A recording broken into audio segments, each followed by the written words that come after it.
গরিবেরা মনুষ্যত্ব হারিয়ে ধীরে ধীরে অমানুষে পরিণত হয়। চৌধুরীর সামনে থেকে হার ছিঁড়ে নিয়ে পালায় এই কলকাতা শহরে এমন। এ হার আপনার হাতে এলো কি করে? তোমার হাতে আমার হার আমার গলা থেকে? না না না, এ অসম্ভব, এ হতে পারে না, এ আমি বিশ্বাস করি না। অবিশ্বাসের কি আছে এসু? একটু আগে তোমার গলা থেকে হার চুরি হয়েছে,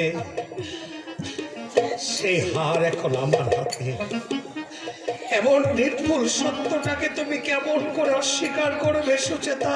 না না, এই কাজ তুমি কিছুতেই করতে পারো না কৌশিক। কোন মানুষ কি করতে পারে আর না পারে তা বলা কঠিন। তোমার মাস্টার মশাই একটা ভদ্রবাজি চোর। হ্যাঁ হ্যাঁ হ্যাঁ, আমি চোর, আমি চোর। ছাত্রীর গলা থেকে হার ছিনে নিয়ে পালাতে তোমার বিবেকে এতটুকু বাঁধলো না? তোমাকে আমি পুলিশে দেব। না না প্রদোষ বাবু, না, কৌশিককে আপনি পুলিশে দেবেন না। এত বড় অন্যায়কে প্রশ্রয় দেওয়ার চেষ্টা করো না। কৌশিক কিছুতেই এই কাজ করেনি, করতে পারে না প্রদোষ বাবু। রাতে রাতে ধরা পড়েছে আর বলছো করতে পারে না? কৌশিক চোর না। শতবারে বলবো চোর চোর চোর। আমি চোর, আমি চোর, আমি চোর।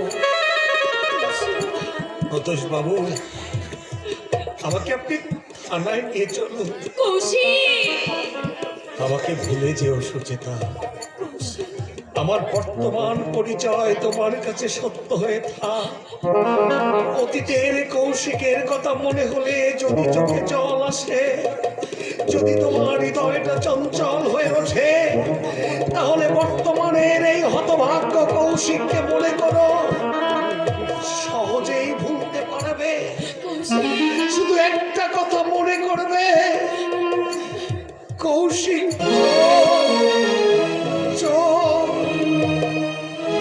শুধু ওকে মনে করো। আর এই খবরের কাগজে বড় বড় অক্ষরে ছাপা হবে, ছাত্রীর গলা থেকে গৃহ শিক্ষকের হার ছিনতাইয়ের মধুর কাহিনী। আর তখন সকলেই জানবে কৌশিক চোর। চলো থানায় চলো।